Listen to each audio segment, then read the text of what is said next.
I was taking a test, but my dad suddenly pulled me out. Before we left, he warned the other kids to get home fast, saying the rain was coming. We sped down the road. I glanced back through the car window. The clear sky had been swallowed by dark clouds. The rain could start at any second. My dad pressed harder on the gas. He told me to buckle my brother's seatbelt, but my brother refused to listen. Dad turned to yell at him. The car nearly spun out of control. We barely dodged disaster, but a huge truck blocked our path. With the rain closing in, Dad swerved off the highway. He urged us to move quickly. The raindrops were getting closer and closer. At last, we reached a shelter. Once we were safely inside, Dad told me the rain carried a virus, one powerful enough to wipe out humanity. He said he was the only hope to stop it. He asked me to look after my brother. Then, he put on a hazmat suit and left the shelter. Less than 10 minutes later, we heard a pounding on the door. I thought it was Dad coming back, but Mom shook her head. She said it couldn't be him. He wouldn't return so soon, and he had a key.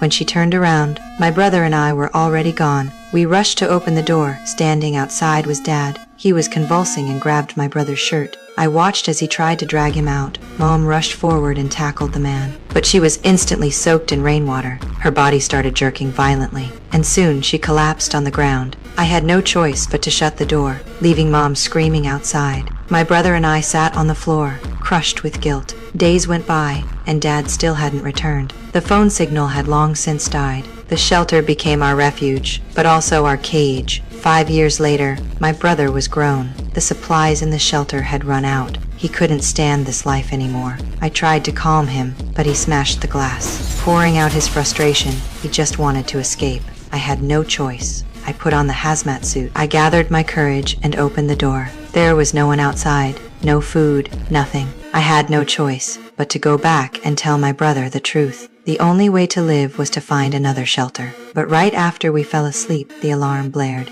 The ventilation system had broken down. I blacked out from lack of air. My brother dragged me outside. And just as we stumbled out of the shelter, a figure holding a gun slowly walked toward us. And that's my story. From The Rain, Season 1. If you're interested, go check out the full show yourself. Thanks for watching, and I'll see you in the next one.